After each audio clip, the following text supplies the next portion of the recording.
नमस्कार दोस्तों, स्वागत है आपका हमारे YouTube चैनल यूपीपीसीएल क्रैकर्स के अंदर। चैनल का नेम आज यूपीपीसीएल क्रैकर्स कर गया है और फाइनली मेरे को ये जो नेम है वो कल इंजीनियर्स डे था तो उस पर मैं सोच रहा था तो फाइनली अब यूपीपीसीएल क्रैकर्स नाम रख दिया है कि एक ऐसा चैनल भी हो यूट्यूब पे जिसपे तैयारी करते वक्त हमें अपना फील आए कि यार हमारा खुद का भी एक चैनल है। तो नाम इसका सबसे पहले आशीष गौड़ इलेक्ट्रिकल था, देन उसके बाद इलेक्ट्रिसिटी ट्रेनिंग इंस्टीट्यूट किया, फिर भी सेटिस्फेक्शन नहीं हुई। अब फाइनल और पक्का नाम मिल चुका है, दैट इज यूपीपीसीएल क्रैकर्स। ठीक है, तो वैसे तो मेरी वीडियो यहाँ पे बंडल कंडक्टर्स की आने वाली थी, लेकिन कुछ हमारे सब्सक्राइबर हैं बहुत अच्छे, उनकी रिक्वेस्ट आई थी कि जो आपने पहले की वीडियोज हैं जो आपने फेस टू फेस नहीं पढ़ाई हैं उन्हें भी आप फेस टू फेस पढ़ाइए। कौन सी, जैसे स्टार्ट जहां से किया था पावर सिस्टम का, तो आज फेस टू फेस ही पावर सिस्टम का लेक्चर 1 से स्टार्ट कर रहे हैं। ठीक है, और फिर बाकी के जो लेक्चर हैं वो बाद में कंटिन्यू करेंगे। ठीक है, तो आज हम पढ़ने वाले हैं जहां से पावर सिस्टम शुरू होता है, पावर सिस्टम का backbone, power system single line diagram. Power system का सिंगल लाइन डायग्राम क्या होता है? ठीक है, तो देखिए क्या होता है, यूपीआरवी यूएनएल। ठीक है, यूपीआरवी यूएनएल के थर्मल पावर प्लांट में, यूपीआरवी यूएनएल के थर्मल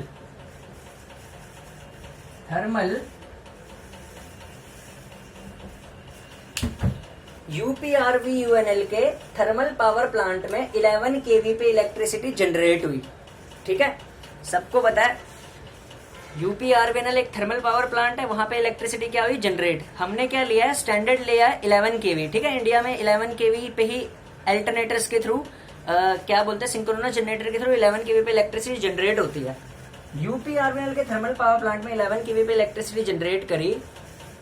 ये 11 केवी पे generated electricity step up transformer, कौन सा ट्रांसफॉर्मर याद रखना, स्टेप अप ट्रांसफॉर्मर, जो यूपीआरवी यूएनएल के स्विच यार्ड में लगा होगा। स्विच यार्ड में जो ट्रांसफॉर्मर लगा होगा यूपीआरवीएनएल के,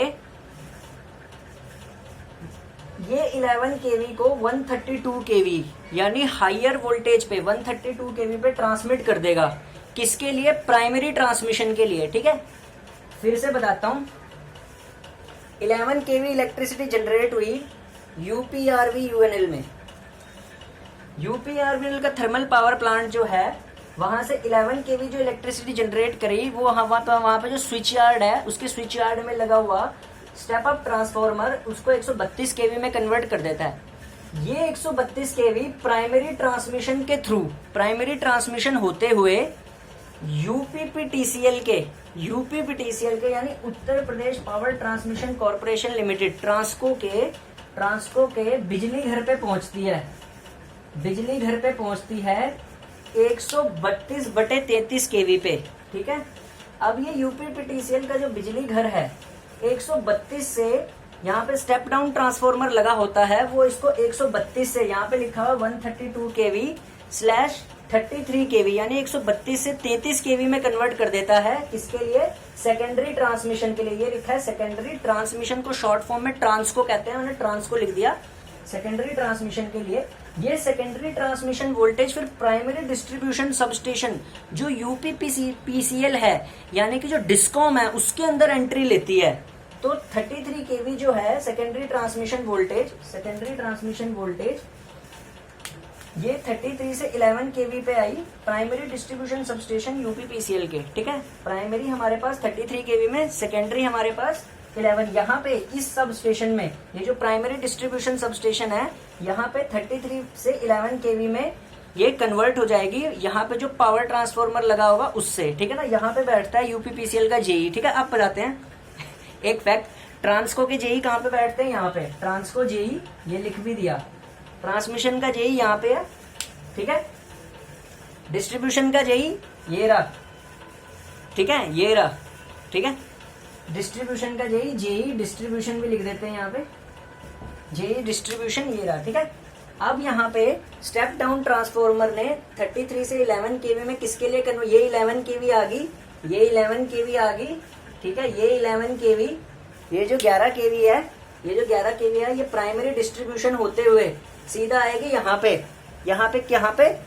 ये है पोल माउंटेड सब स्टेशन। पोल माउंटेड सब स्टेशन कौन सा होता है? जो हमारे घरों के पास में लगा होता है, ठीक है। सेकेंडरी डिस्ट्रीब्यूशन करता है वो, ठीक है ना।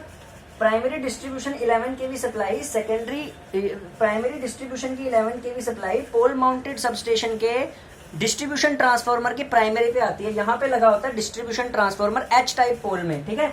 यहाँ पे क्या होता है? एच टाइप पोल डिस्ट्रीब्यूशन ट्रांसफार्मर। ट्रांसफार्मर को टीएफ से भी डिनोट करते हैं शॉर्ट फॉर्म में, टीएफ लिख दिया, ठीक है। तो एच टाइप पोल डिस्ट्रीब्यूशन ट्रांसफार्मर पे आ गई।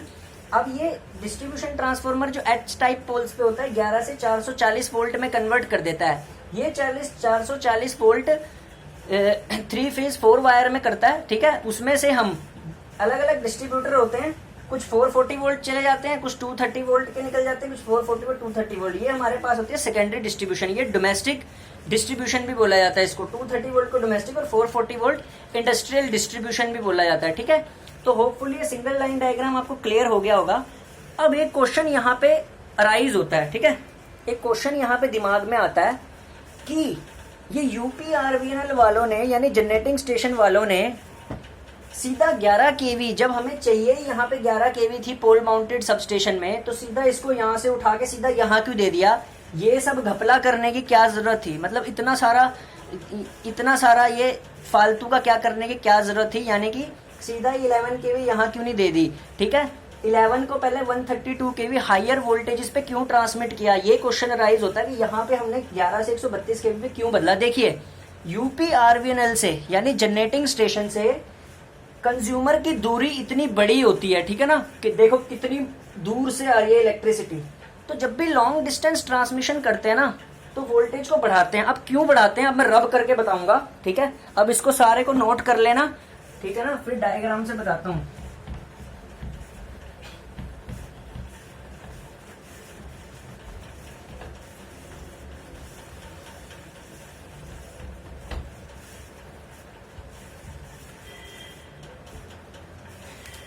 हेडिंग डालो,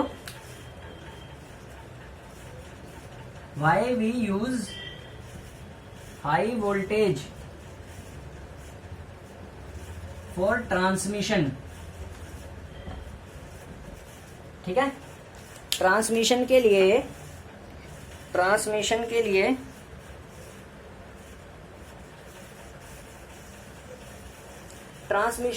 हम हाई वोल्टेज क्यों यूज करते हैं, ठीक है। Why we use high voltage for transmission, ये हाई लिखा हुआ है, ये वोल्टेज है, ठीक है। अब देखिए, देखो ध्यान से, ये मेरा जनरेटिंग स्टेशन है, ठीक है।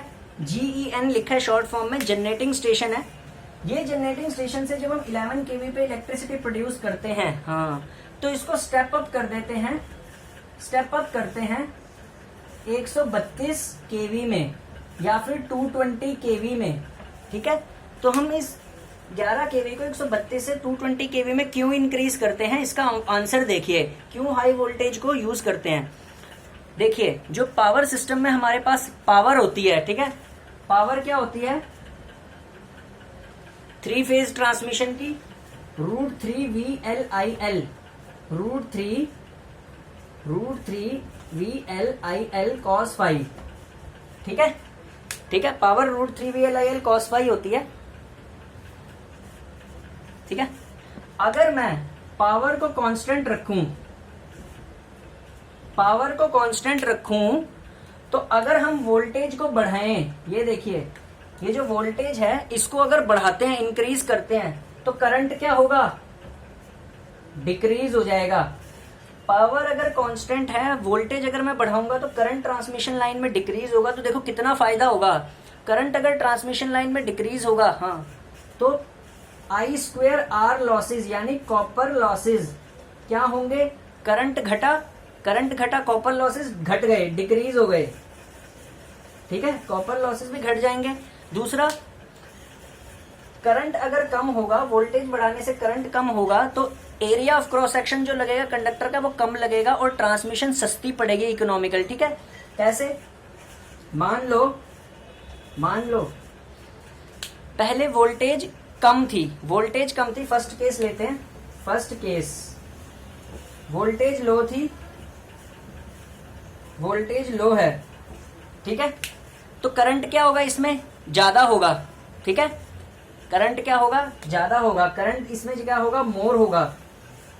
तो अगर इसमें से ज्यादा करंट पास करेगा तो इस कंडक्टर की मोटाई क्या होगी? ज्यादा होगी, डायामीटर हाई। सो इस कंडक्टर की कॉस्ट ऑफ कंडक्टर हाई। अब दूसरा केस लेते हैं, केस टू।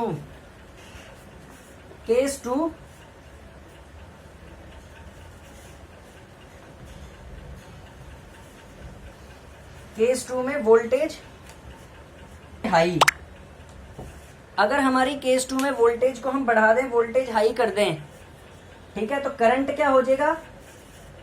लेस। करंट अगर कम हो जाएगा तो अब कम करंट पास करेगा तो इसका कंडक्टर डायामीटर क्या होगा? रिड्यूस हो जाएगा। पहले मोटा था, अब कितना? पतला। अगर कंडक्टर की मोटाई पतली, कंडक्टर मोटा, वोल्टेज बढ़ाने से वोल्टेज हाई करी, वोल्टेज बढ़ाने से करंट अगर कम हो गया तो कंडक्टर में से भी कम पास करेगा, कंडक्टर पतला लगेगा। और अगर कंडक्टर पतला लगा तो transmission cost reduce. Transmission cost बहुत ज्यादा कम लगेगी, रिड्यूस हो जाएगी ट्रांसमिशन कॉस्ट, ठीक है। Transmission cost will get absolutely reduced, ठीक है। तीसरा फायदा हाई वोल्टेज का,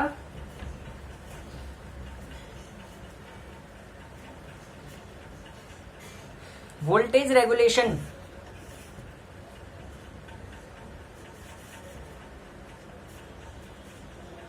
of transmission line.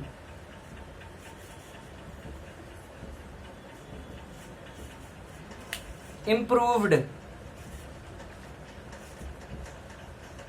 Transmission line की वोल्टेज इंप्रूव हो जाती है हाई वोल्टेज को यूज करके। क्यों?